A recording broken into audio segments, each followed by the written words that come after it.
On December 5, 1945, 5 U.S. Navy Avenger bombers took off from Fort Lauderdale for what should have been a routine training mission. They were expected back before evening. They never returned. The flight was known as Flight 19. It was not a combat mission. It was not a patrol. It was a standard overwater navigation exercise launched from Naval Air Station Fort Lauderdale, only a few months after the end of World War II. There were 14 men aboard the 5 aircraft. Leading them was Lieutenant Charles C. Taylor, an experienced naval aviator with around 2,500 flight hours and wartime experience in the Pacific. On paper, the mission was simple. The squadron would fly east from the Florida coast. They would reach Hens and Chicken Shoals for bombing practice. Then they would turn north. After that, they would pass near Grand Bahama. Finally, they would turn southwest and return to base. The exercise was officially called Navigation Problem Number 1. It was routine. Other training flights had already flown that day. Weather conditions were considered normal enough for training, aside from scattered showers in the area. At around 2:10 p.m., Flight 19 took off. The beginning of the mission went smoothly. The crews reached the bombing range. They completed their practice runs. Then they continued on course. Up to that point, there was no sign of serious trouble. No distress call, no major mechanical failure, no obvious disaster. Just 5 military aircraft following a familiar training route over the Atlantic. Then something changed. By mid-afternoon, radio traffic reaching Fort Lauderdale began to sound wrong. At first, it was only uncertainty. Then it became something worse. Taylor reported that he could not see land. He believed the flight was off course. Soon after, another message suggested that the pilots could no longer determine direction with confidence. And the most dangerous detail was this: west no longer seemed clear. That mattered more than anything else. West should have taken them back toward Florida. But Taylor believed both of his compasses had failed. In one intercepted transmission, he said he was trying to find Fort Lauderdale and believed he was over broken land, possibly the Florida Keys. That may have been the fatal mistake. Because if he really was over the Keys, flying northeast might have made sense. But if he was actually east of Florida near the Bahamas, that same decision would send the entire squadron farther out over open ocean. And that is what makes Flight 19 so disturbing. The disaster may not have started with one explosion, one storm, or one sudden catastrophe. It may have started with a simple navigational error, a wrong assumption. A wrong heading, and too much confidence in the wrong position. As the afternoon wore on, conditions began to worsen. Later summaries describe increasing cloud cover, stronger winds, rain showers, and rougher seas moving into the region.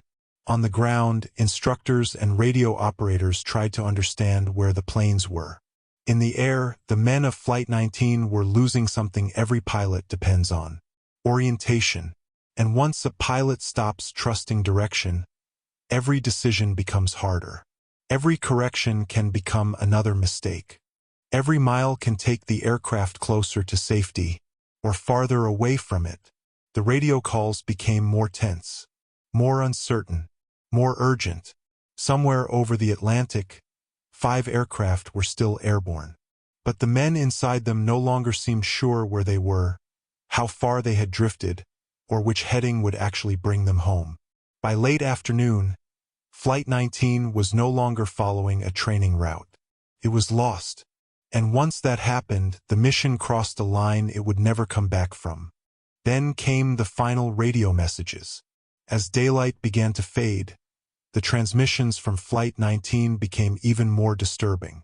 At one point, intercepted radio traffic suggested that Taylor may have handed over command to another pilot. Another voice reported that they could not find West.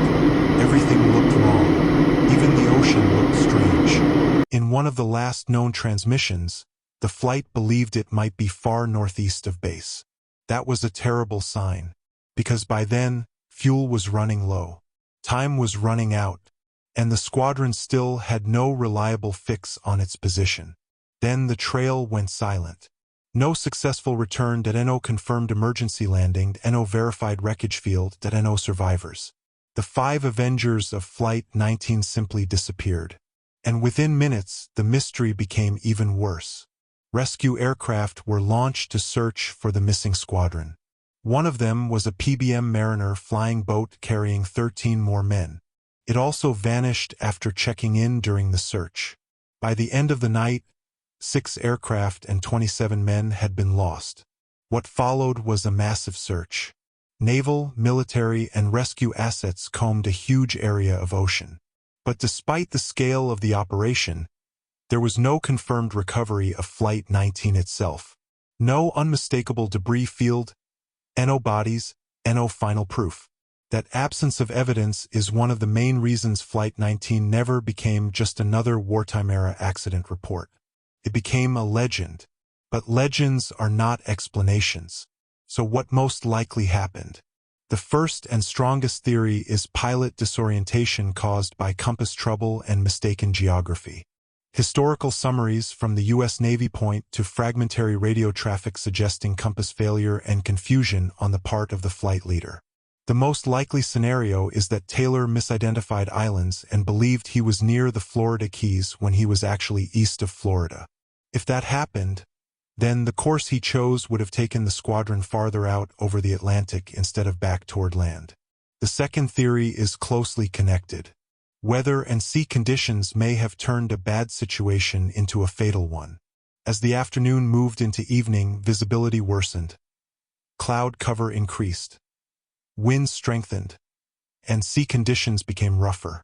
Even if the squadron realized something was wrong, those conditions would have made correction harder and ditching at sea far more dangerous. Then there is the theory that made Flight 19 famous around the world: the Bermuda Triangle. Over the decades, the disappearance has been linked to magnetic anomalies, time warps, unexplained forces, and every form of speculation imaginable.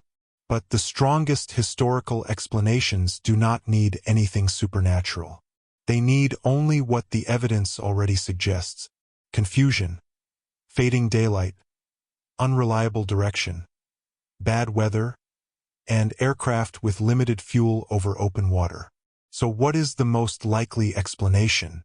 Bluntly, it is this.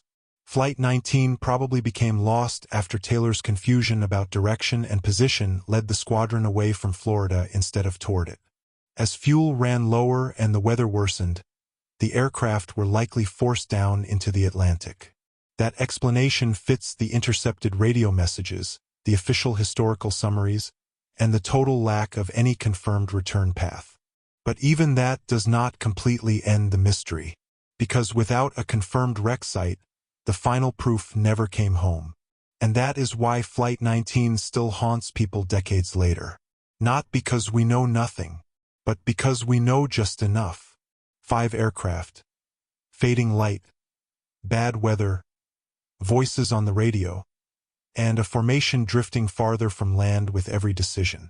Somewhere beyond the last transmission, the Atlantic kept the rest.